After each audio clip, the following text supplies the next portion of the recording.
A group of high school students. Elizabethan high school students started a project to research a string of unsolved murders. Their research led to the identification of the killer. Investigators now have an answer to a 34-year-old question.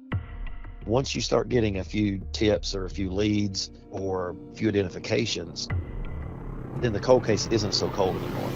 There's a pretty good chance he's still alive. Everything that the students predicted through their profile turned out to be accurate. Redhead killer profile, male, Caucasian, 5'9" to 6'2", 180 to 270 pounds. Unstable home, absent father and a domineering mother. Right-handed, IQ above 100, most likely heterosexual. There is no profile of this killer except for the ones the students created. Just because some of these women no longer have people to speak for them does not mean that they deserve to not be spoken for. What if this guy's still alive? Like, what if he comes after us? I said, are you going to kill me? And he said, yes. This is Murder 101, Season 1, Episode 4, Major Breaks. I'm Jeff Shane, a television and podcast producer at KT Studios with Stephanie Leidecker, Courtney Armstrong, and Andrew Arno. The semester may have been over, but the mystery was just beginning to unravel. So what happened was the students had tried to bring the case back up. It had this media blitz. It had been featured all over the nation. They have a name for the killer. They have a way to separate these 6 out from the rest of the victims. And I think it just really got a media firestorm really going. And it brought up a lot of attention back to these cases. In the fall of 2018, with the Campbell County Jane Doe identified as Tina Farmer, Mr. Campbell got incredible news that officials were retesting the DNA of yet another case. I'll tell you what was so crazy is that we knew they were testing the DNA of the Knox County Jane Doe. We knew that they had collected the DNA because we talked to the woman who they felt was her daughter. So we'd talked to her, and I'd talked to her, and she'd written us letters, and so we had communicated with her. So we were just waiting on that DNA because the Kentucky State Police were like, we submitted it. It's going to be any day. We don't know when. They're like, it could be today. The alleged daughter of the Knox County Jane Doe, a woman named Elizabeth Pilgrim, spoke about how she felt about the whole situation. I think it's her. The necklaces, my brother recognizing, the birthmark, the stain, the tooth, the scar, like it just fits into place. Not knowing is like the worst part. And then you got to keep being put on hold and put on hold. It's heartbreaking a little bit.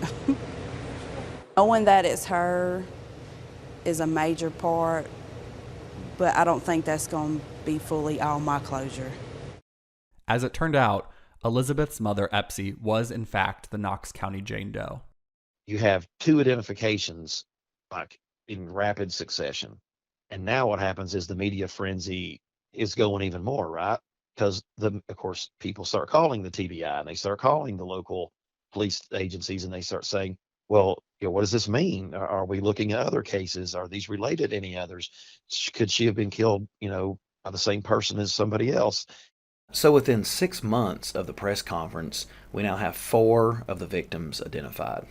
Here's what we know about each victim according to Mr. Campbell's class's research. On October 1st, 2018, the Knox County Sheriff's Office announced this woman had been positively identified as SB Regina Black Pilgrim of Western North Carolina. A DNA match was made between her and her grown daughter, who said her mother disappeared when the girl was 6 weeks old. Pilgrim also had 4 older children. A friend of Pilgrim's had noticed the case when the Kentucky State Police posted about unidentified victims on social media sites, and she contacted the daughter, saying she felt it was her missing mother. They both contacted authorities with the information. SB was a stay-at-home mom. The husband came home for lunch only to find his wife missing and the youngest child crying in the crib. The husband went to authorities, but it appears it was not taken seriously, as she had left the home many times before. The Greene County Jane Doe was not identified until November 2018, when officials announced that the victim was New Hampshire native Elizabeth Lamont. She was 17 at the time of her death. Lamont had disappeared on April 6, 1984, after gaining leave from her youth facility to attend a football game at the local high school, but never returned to the group home where she resided in Manchester. She was identified through a DNA match. But identifying the victim wasn't the biggest break in the case. Mr. Campbell spoke about the investigation into Tina Farmer's murder. Once she's identified, of course, there's like this renewed interest, and maybe we should look at things, and they resubmit, or maybe for the first time they submitted, because DNA really wasn't much of an investigative tool at that time, but they submit, some of the evidence from her case, and in this case it was a blanket, and they find DNA on it that's in, the database for offenders. When they found out that he was the killer, man, the case just went crazy, because now, instead of all of us having, all that we had was victimology, now we actually have a suspect.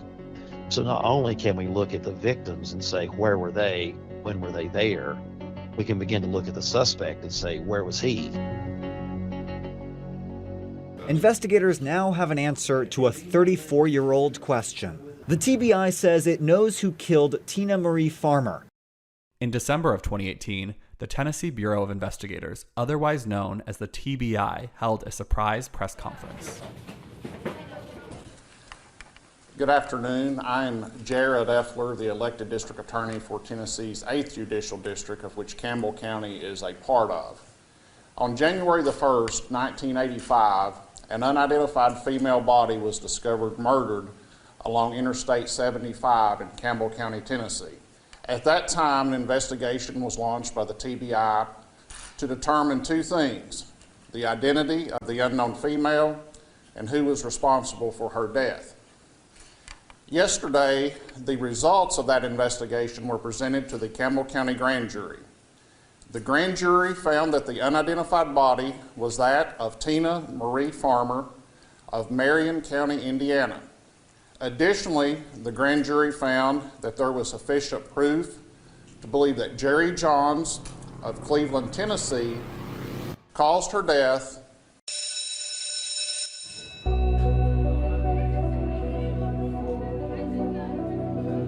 Let's stop here for a break.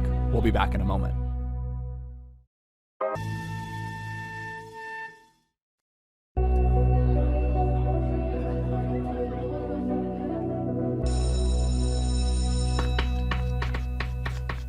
Murder 101.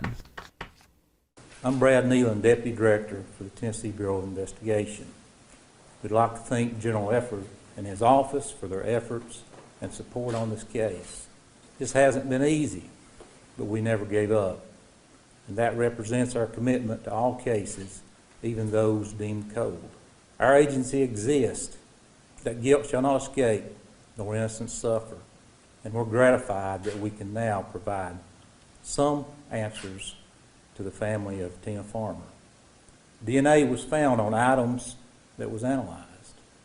As a result, a DNA profile was entered into the combined DNA index system, resulting in a match. That profile matched that of Jerry Johns. It's a major break. TBI agents say they now know who killed Tina Farmer in 1984 and then dumped that redhead on the side of I-75 in Campbell County. Investigators today named a suspect in the death of Tina Farmer. It could also be the break agents need to close a half dozen other murder cases. This is a key step forward in an investigation spanning more than 3 decades.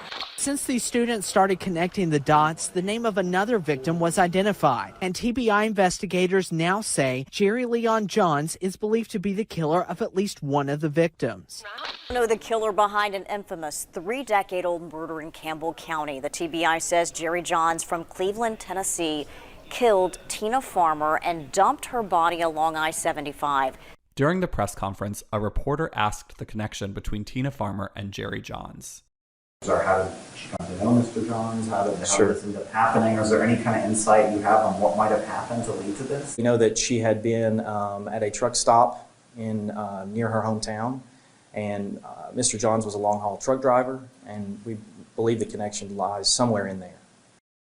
Everything that the students predicted through their profile turned out to be accurate. What jumped out to us immediately is that Jerry Johns was a trucker. So now that really blew the case wide open, because you're not just working it from the angle of the victim, you're working it from the angle of the perpetrator as well.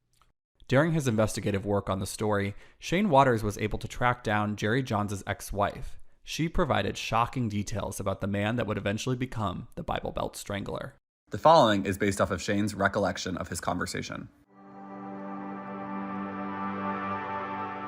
Well, when I met with Jerry Johns' ex-wife, she tells me this story about when they first met. He was, I think, 21, and he was AWOL from the military, hiding out in her parents' attic.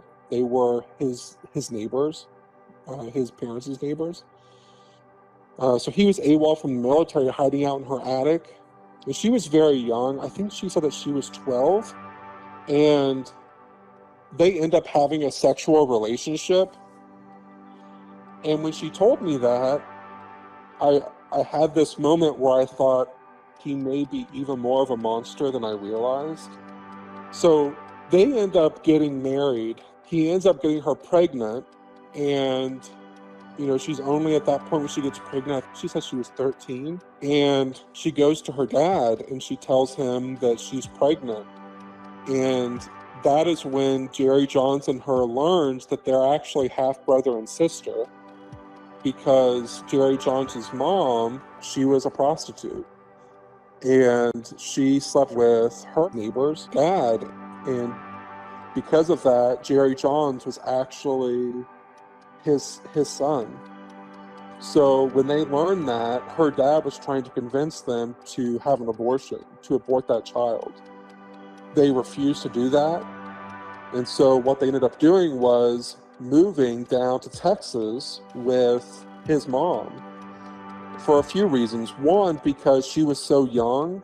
Even in Tennessee at that time, that was not acceptable, for him being over 21 and her only being 13.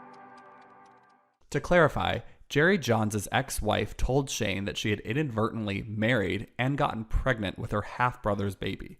To avoid punishment, the couple moved to Texas to raise their child.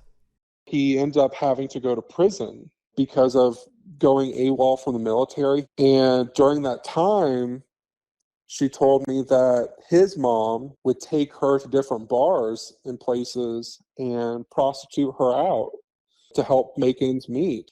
His ex-wife told me he developed a lot of resentment for his mom. Shane learned another seemingly important detail during his conversation with Jerry Johns' ex-wife. His mom and his wife was a redhead, and Jerry Johns was a redhead. Over the years, we learned that Jerry Johns had been arrested for a variety of infractions, everything from auto theft, carrying a concealed weapon, obstructing an officer, and all the way to arson. So during our research, we were able to find what a lot of law enforcement and medical officials said about Jerry Johns. And let me tell you, the things that we read, it was just chilling how accurate they would come to be. Johns is conniving. He's a manipulating type of individual whose own self-interest has played a large part in his arrival at this situation. Jerry Johns is viewed as an immature, dissocial individual who admits to the use of depressants and hallucinogenic drugs. He has demonstrated a pattern of having escaped from the brig at Camp Pendleton and then escaping from an armed guard and plotting to escape from a county jail. Mr. Johns demonstrated inability to profit from experience, making him a prime candidate for continued criminal activity. He is considered by this writer to be criminally oriented, and a good prediction would be that this man will continue to be involved in law violations for a number of years to come. It is believed that Johns is just beginning a long career as a law violator. It is this writer's impression that Johns is capable of serious crimes. However, it is noted that this opinion cannot be documented. It should be noted that he is considered a definite escape risk. Johns is a very immature and responsible individual with a hot temper. He openly verbalizes anger and hostility toward authority figures. His prognosis for community adjustment is guarded. The TBI's press conference revealed an update that would change the investigation. Obviously, the most challenging thing for me is just the fact that we're not able to charge this individual because he's already deceased. He died in prison in 2015, serving time for the attempted murder of another redhead. Despite knowing her killer, agents say they can't charge him. The suspect died 4 years ago. Jerry Johns was serving time for trying to kill someone else. Both women had red hair, and he tried to kill them in the same way, leaving their bodies on the side of the interstate. Jerry Johns died in prison in 2015, where he was serving time for the attempted murder of another redheaded woman. A woman named Linda. More on her later. Had Mr. Johns been alive at the time the case was presented to the grand jury yesterday, he would have been charged for the first-degree murder of Tina Marie Farmer. We are extremely disappointed that we're not able to prosecute Mr. Johns. Jerry Leon Johns is dead, so they can't have a trial for a dead man. But the best thing they could do to consider the case closed was to take the information they had to a grand jury. And if the grand jury returned a true bill, then they would consider this a closed case. When you go to a grand jury, they either return what's called a true bill if they feel there is enough evidence to proceed to a trial, or they return a no bill where there is not enough evidence that they think it should proceed to a trial. And then once that is returned, it's up to the DA's office to decide if they want to continue with charges. So it has happened at times that a true bill has been returned and the DA did not decide to take it to trial. That, for example, happened in the John Benet Ramsey case, in case you're curious. But normally, that is why DAs take it to a grand jury to see if a jury of the peers would think that was enough evidence to go ahead and move forward with the trial. That's what they did in the Tina Farmer case, and they could presumably do that again in some of these other cases as well. Getting a true bill from a grand jury, especially against someone who's already dead and they can't be punished in any way, may not feel like a priority for maybe law enforcement, but for these families to know who is responsible for taking their loved one away, that would be very important for them. And then, of course, also we have 2 victims that have not even been identified yet. So continuing to work on those cases and get their identifications would be very important for those families as well. The TBI's press conference also led to more questions. There's people who have drawn connections between Farmer's murder and others. Is this potentially the person who did all of these crimes? We're open to options on that. We're still looking into other possibilities on other cases. Right now, I can't tell you with any definitive proof that he's involved in any other cases. Despite Mr. Campbell's class having just presented their findings months earlier that helped lead to Tina Farmer's identification, the TBI made no mention of them during their press conference. I'd like to recognize Special Agent Brandon Elkins and Intelligence Analyst Amy Emberton for the work on this case over the years. Agent Elkins has been working this case for the last 10 years. He was assigned the case as a detective while working for the Campbell County Sheriff's Department and continued to work on the case after he was hired by the TBI. In 2016, Agent Elkins resubmitted evidence in this case to the TBI Crime Laboratory for examination. As a reminder, Mr. Campbell's students presented their findings in May of 2018.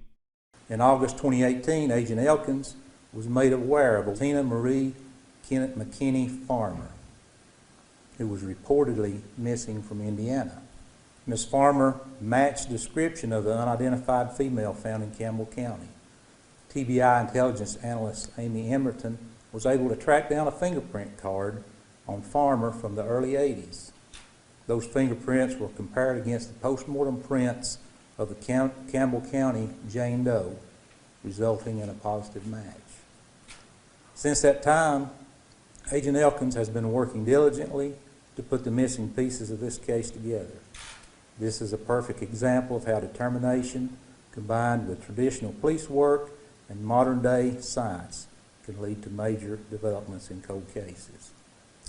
We have more cases like this to pursue, and we will pursue them as time and resources allow, because we believe justice demands it. The TBI did all they could to make sure that Alex and I did not show up to that press conference. So what happened was, late the night before the press conference that the TBI was putting together, they put out a little thing to the local media in Tennessee, letting them know that early the next morning, I think it was like at 8 o'clock, there was going to be a press conference in regards to Tina Farmer's case. Well, one of the local reporters who still had my number called me and to let me know. And he's like, this is very unusual that they did this, but he's like, I have a feeling that it's to keep someone from coming there. And I was like, well, I wonder who that is. So I called Alex to let him know, and he's like, well, I'm going to try to go. And so Alex was able to maneuver himself to be able to get there in time the next morning to get to this press conference. They get to the end, they allowed people to ask questions. So then I hear a very familiar voice. Thanks, guys. Thank you. Appreciate it. Will those documents be made available to the public? Yes, our PIO has a copy of those, and that's a public record at this time, and she will distribute those at the conclusion of this conference. Okay, and do you know the name of the family members that you spoke with? Did that include her sister, Liza Plummer? That's a question for Agent Elkins. I don't feel comfortable releasing that information right now.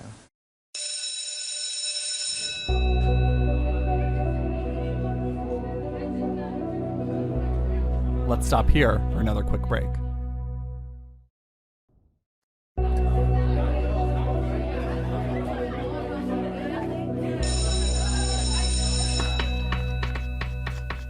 Murder 101. Immediately, I think that they realized that Alex was with the podcast group. And so they shut the whole thing down.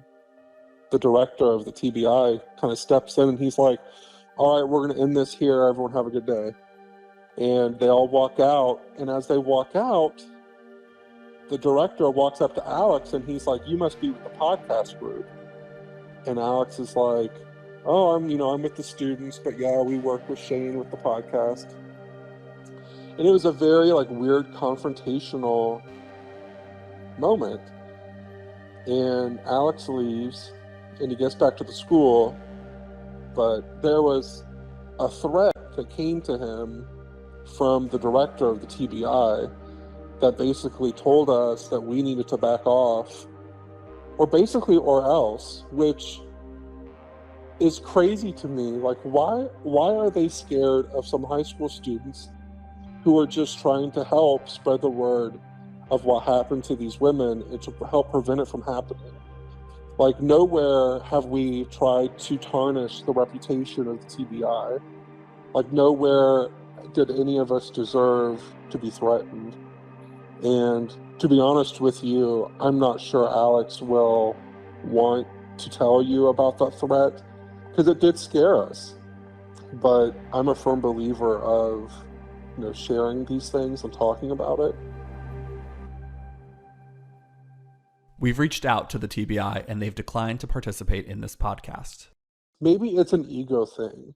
Maybe they just have these huge egos and they are so scared of people thinking that this little podcaster in Indiana and these high school kids did something that they couldn't do. Or maybe that they are worried that it's going to look bad on them because they, for so many years, didn't work on the case. Because it did sit with them for so long. They could have worked on this for all this time, but no one did. I mean, look, they're the cops. They test the DNA. They get the fingerprints. They go knock on the doors. They do very important work that, the students can't do. But, keeping this in the media spotlight and out there in the public and, on true crime websites and blogs and podcasts, that is actually how they got the tip about Tina Farmer, from a woman who was looking at these true crime missing persons blogs. So we know that that's keeping it out there. It just kind of seems disingenuous to say, we want the public to help us, and then you have these people that have probably worked harder than anybody except law enforcement, and they're not really recognized for that help that they request.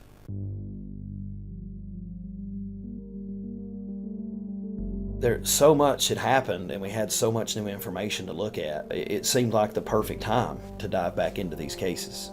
We really just needed to look at all the information kind of trickled out over the last 5 years, put that together and see, are there some of these victims that need to be excluded. Redhead victims, yes, but maybe not victims of the Bible Belt Strangler. Or maybe there's some new victims that need to be included. Lots of new information had come out, and it needed to be reanalyzed in light of these kind of new developments. I mean, there's still victims out here that have not been identified. So there's still families that do not know what happened to their loved ones. We also find out that maybe we need to relook at our list. So our list of 6, for example, we just used open source information. We had nobody on the inside. The police department's giving us the information. So as the heat began to get turned back up on these cases, more information comes out. That needs to be investigated. This class did this work 4 or 5 years ago, but I have students now that could do the work too and may want to do the work. And I'm sitting here in the back of my mind thinking, I've already got the project. I know exactly what we would do and where we would pick up. More on that next time.